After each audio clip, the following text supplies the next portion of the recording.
Hi friends, welcome to Jaya's garden. ஒரு விஷயம் உங்ககிட்ட சொல்லணுங்க. உங்களுக்கு அது தெரிஞ்சிருக்கா இல்லைன்னு எனக்கு தெரியல. முருங்கைக்கீரை ரொம்ப ரொம்ப நல்லது. அது ஹீமோகுளோபின் லெவலை இன்க்ரீஸ் பண்ணும். அதிக இரும்பு சத்து இருக்குது அப்படின்லாம் நம்ம நிறைய படிச்சிருக்கோம். நம்மளும் எல்லாருமே அதை சாப்பிடுவோம்.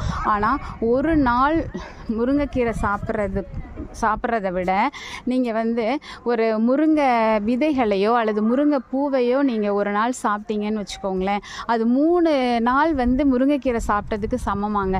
அவ்வளோ சத்துக்கள் அந்த பூக்கள்லையும். அந்த விதைகள் இருக்குது பார்த்தீங்களா, அந்த விதைகளில் நிறைய டிஷ்ஷஸ்லாம் செய்யலாமா.